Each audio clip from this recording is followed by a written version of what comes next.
So back to Bob and our file that we're trying to get to him. So as I said, in order to exchange or agree keys with Bob in a secure manner, we need to authenticate that Bob is the real Bob in order to exchange those keys. Because if a man is sat in the middle, he could send a fake public key pretending to be Bob, which is why we talked about hashes and digital signatures, because they are used within digital certificates as a method of authentication. Now, this is the same when you go to a HTTPS website.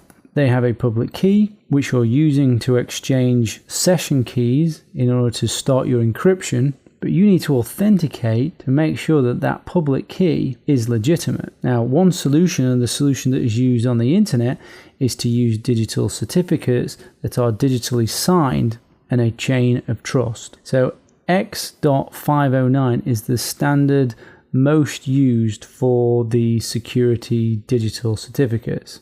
And they are simply a digital document containing information about the owner of the certificate, or, for example, the website, the business that owns the website. In this case, we've got Mozilla. The public key and a digital signature that proves the public key and certificate are validated by an authorized certificate authority.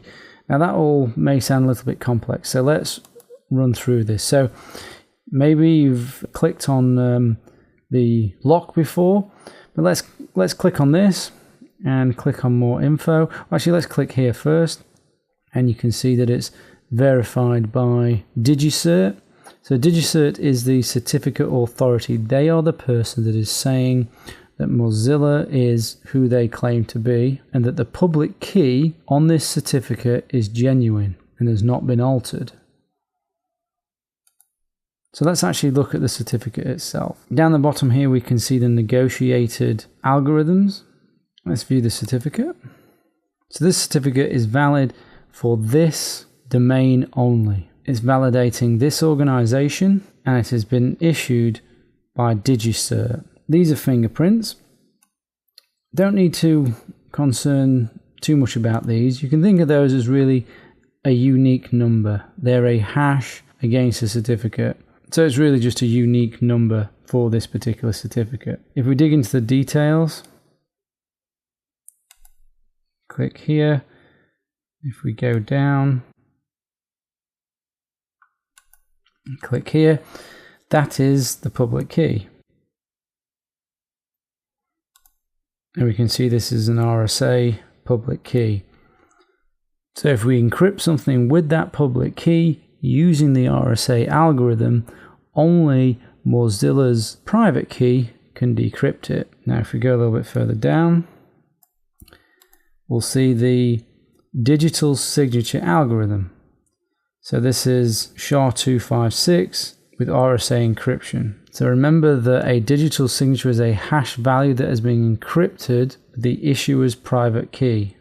So this certificate has been signed by DigiCert, and if I click here, their certificate is here. And this is what brings us to our chain of trust, because the RSA public key for this certificate must be used to decode the signature on this first certificate to obtain the SHA-256 hash, which must match an actual SHA-256 hash computed over the rest of the certificate, so that you know that it is genuinely from DigiCert. And the same process happens to validate that this certificate is valid, going back to this one up the chain of trust, which is the root certificate. How do we know that this one is valid and that we can trust this one? Well, that's because your operating system and your browser contains a whole list of root certificates that have been issued by certificate authorities. So it's not that you necessarily trust them, it's that Microsoft or whomever has supplied your certificates, it's those people that trust them. Now, if you want to view certificates in Firefox, go here, Options, Advanced Certificates, View Certificates.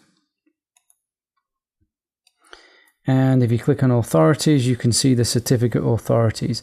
And these are all of the root CAs that you're using to trust.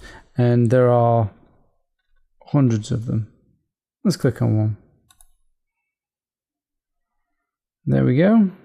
See a Komodo digital certificate, looks much the same as the Mozilla one. The difference is that this is a self-signed certificate. But what gives them the authority to be a certificate authority?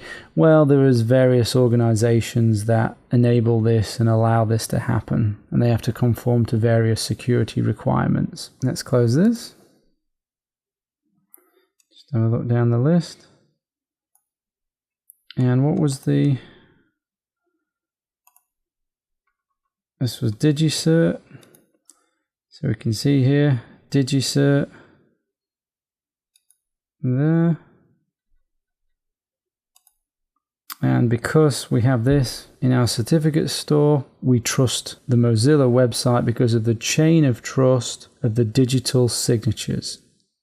We can see the chain of trust here. That's Bank of America's certificate. The chain of trust comes down here, and then we have the root certificate here.